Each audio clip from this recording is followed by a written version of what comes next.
Hello everyone, कैसे हैं बेटा आप सब। I hope you are all is well. तो आपकी वर्कशीट आ गई है शिक्षा निदेशालय राष्ट्रीय राजधानी क्षेत्र दिल्ली की, जो है वर्कशीट नंबर ये हमारी 4 है। ये हमारी कक्षा 8 की बेटा हिंदी की वर्कशीट है और पाठ है हमारा लाख की चूड़ियां, भाग 4 से लिया गया है। विद्यार्थी को अपना नाम लिखना है और यहाँ अपने कक्षा अध्यापक का नाम लिखना है। ये वर्कशीट जो है बेटा 1 अक्टूबर 2020 यानी कि आपकी वीरवार की वर्कशीट है। अगर आपने चैनल को सब्सक्राइब नहीं किया है तो चैनल को सब्सक्राइब करें ताकि आपको आने वाली नोटिफिकेशन और वर्कशीट टाइम से मिलती रहे। तो चलिए बेटा शुरू करते हैं। आज की वर्कशीट में क्या दिया गया है, लाख की चूड़ियां, जो कि हम पीछे भी वर्कशीट में पढ़ते आ रहे हैं। तो आज भी हम पढ़ेंगे लाख की चूड़ियां पाठ। बच्चों, बहुत दिनों के बाद लेखक गांव आया, तब बदलू और लेखक के बीच जो बातचीत हुई उसी को हम इस वर्कशीट में पढ़ेंगे। नीचे दिए गए प्रश्नों के उत्तर लिखने का प्रयास करेंगे। यानी कि जो है हम जो है बदलू, आपने पिछली वर्कशीट में पढ़ा था कि लेखक जो है बहुत वर्षों के बाद जो है बदलू के यहाँ पर आया है और जो बातचीत हुई उसी के विषय में हम आज की वर्कशीट में पढ़ेंगे। तो चलिए पढ़ते हैं। नमस्ते बदलू काका, मैंने कहा नमस्ते भैया। उसने मेरी नमस्ते का उत्तर दिया और उठकर खाट पर बैठ गया।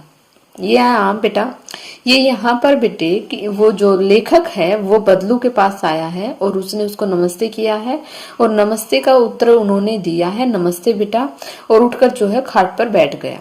परंतु उसने मुझे पहचाना नहीं और देर तक मेरी ओर निहारता रहा।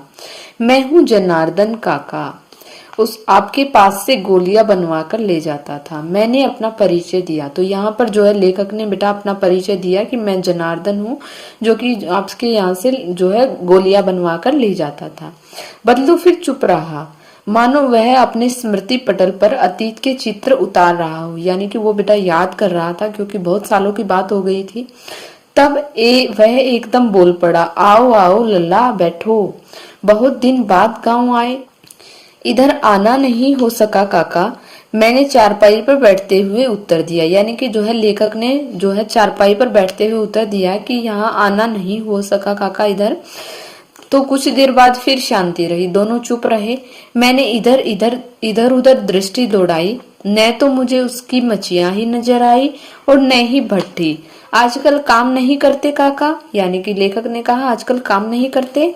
तो मैंने पूछा, लेखक ने पूछा, नहीं लल्ला, काम तो कई साल से बंद है। मेरी बनाई हुई चूड़ियां कोई पूछे तब तो। गांव गांव में कांच का प्रचार हो गया है। तो यहाँ पर बेटा बदलू ने कहा कि जो है गांव गांव में कांच का प्रचार हो गया है, उसकी लाख की चूड़ियों को कोई खरीदता ही नहीं है। वह कुछ देर चुप रहा, फिर बोला, मशीन युग है ना यह लल्ला, आजकल सब काम मशीन से होता है। खेत भी मशीन से जोते जाते हैं और फिर जो सुंदरता कांच की चूड़ियों में होती है लाख में कहाँ संभव है। लेकिन कांच बड़ा खतरनाक होता है, बड़ी जल्दी टूट जाता है। मैंने कहा, यानी कि लेखक ने कहा कि जो है कांच बड़ा खतरनाक होता है और वो जल्दी टूट जाता है। नाजुक तो फिर होता ही है लल्ला। कहते कहते उसे खांसी आ गई। तो उन्हें बदलू ने कहा बेटा कि नाजुक तो होता ही है लल्ला। कहते कहते उसे खांसी आ गई और वह देर तक खांसता रहा। मुझे लगा उसे दमा है। अवस्था के साथ साथ उसका शरीर ढल चुका था। उसके हाथों और माथे पर जो है नसें उभर आई थी। जाने कैसे उसने मेरी शंका भांप ली और बोला, दमा नहीं है मुझे, फसली खांसी है, यही महीने 2 महीने से आ रही है, 10-15 दिन में ठीक हो जाएगी। मैं चुप रहा। मुझे लगा उसके अंदर कोई बहुत बड़ी व्यथा छिपी है। मैं देर तक सोचता रहा कि इस मशीनी युग ने कितने हाथ काट दिए हैं। कुछ ही देर फिर शांति रही, फिर मुझे अच्छी नहीं लगी। आम की फसल अब कैसी है काका? कुछ देर पश्चात मैंने बात का विषय बदलते हुए पूछा। अच्छी है लल्ला, बहुत अच्छी है, उसने लहकर उत्तर दिया। अंदर अपनी बेटी को आवाज दी, अरे रज्जो, लल्ला के लिए आम तो ले आ। फिर मेरी और मुखातिब होकर बोला, माफ करना लल्ला, तुम्हें आम खिलाना भूल गया था। नहीं नहीं काका, आम तो इस साल बहुत खाए हैं। वाह वाह, बिना आम खिलाए कैसे जाने दूं तुमको। मैं चुप रहा, यानी कि मैं चुप हो गया। मुझे वे दिन याद आए जब वह मेरे लिए मलाई बचा कर रखता था। गांव तो अच्छी है ना काका? मैंने पूछा। गाय कहाँ है लल्ला? 2 साल हुए बेच दी, कहाँ से खिलाता?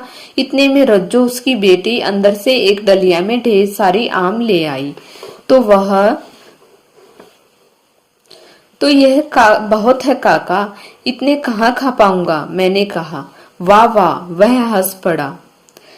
शहरी ठहरे ना, मैं तुम्हारी उम्र का था तो इसके चौगुने आम एक बखत में खा जाता था। आप लोगों की बात और है, मैंने उत्तर दिया। अच्छा बेटी, लल्ला को 4-5 आम छांट कर दो, सिंदूरी वाले देना। देखो लल्ला कैसे हैं। इसी साल यह पेड़ तैयार हुआ है। रज्जो ने 4-5 आम अंजुली में लेकर मेरी ओर बढ़ा दिए। आम लेने के लिए मैंने हाथ बढ़ाया तो मेरी निगाह एक क्षण के लिए उसकी हाथों पर ठिठक गई।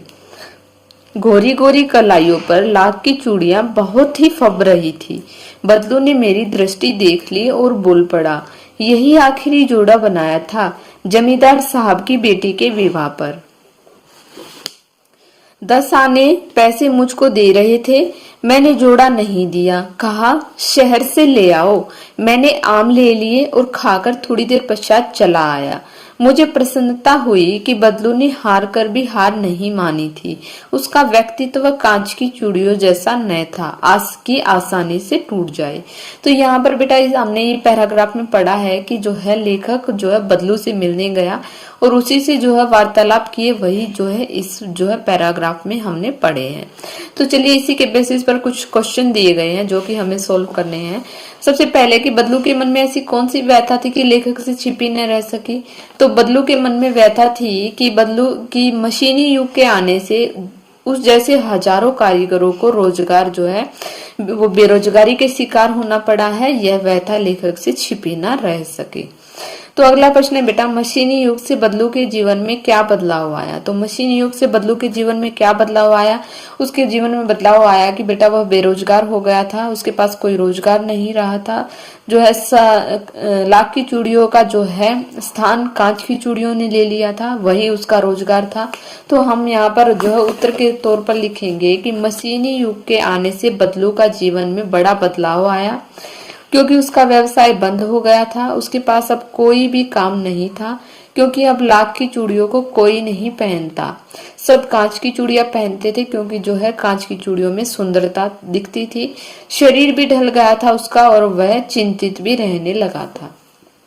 तो आगे है बेटा हमारा प्रश्न नंबर 3 है कि मशीनों के आने से हमारे जीवन में क्या बदलाव आए हैं? मशीनों से होने वाली 2 हानियां और 2 लाभ लिखिए। तो मशीनों से जो है हमारे जीवन में बहुत सारे बदलाव आए हैं। जो है हाथों की जगह जो मशीनों ने काम करना शुरू कर दिया है। तो इसके 2 लाभ जो हम लिखेंगे वो है कि मशीनों के आने से क्या लाभ हुए हैं? काम आसान हो गया है, समय कम समय में हो जाता है, काम कम समय में हो जाता है। जो है काम आसान व कम समय में हो जाता है, समय की बचत होती है। इसकी हानि क्या है बेटा? मशीनों के आने से लोग बेरोजगार हो गए हैं। जो है पहले जो अगर 100 आदमियों को रोजगार मिलता था तो अब जो है 20 आदमियों को मिलता है। सभी जगह मशीनों की जगह सभी जगह मनुष्य की जगह मशीनों ने स्थान ले लिया है। वह छोटे छोटे कार्यों के लिए भी जो है मशीनों पर निर्भर हो गए हैं। तो आगे है बेटा कि हमारा प्रश्न नंबर 4 है कि बदलू ने हार कर भी हार नहीं मानी। यह लेखक को कैसे पता चला? तो हमने वर्कशीट में पढ़ा था बेटा, जब उन्होंने जो है उसकी बेटी के रज्जो के हाथों में जो लाख की चूड़ियां देखी, तो जब लेखक ने कहा था, जब बदलू ने उसको कहा था कि जो है ये जमींदार साहब के विवाह पर, जमींदार साहब के यहाँ पर बेटी के विवाह पर बनाए थे, लेकिन वो 10 आने में मुझको दे रहे थे, यानी कि जो है 10 आने मुझको दे रहे थे, लेकिन मैंने उनको कहा कि वो शहर से ही चूड़ियां ले आए। तो यहाँ पर हम बेटा उत्तर लिखेंगे कि बदलू ने हार कर भी हार नहीं मानी थी, क्योंकि भले ही आज लाख की चूड़ियां कोई नहीं खरीद रहा, पर उसने जमींदार को 10 आने में चूड़ियां नहीं दी। इस बात से पता चलता है कि उसका व्यक्तित्व कांच की चूड़ियों के जैसा ना था। तो आई होप बेटा आपको वर्कशीट समझ में आ गई होगी।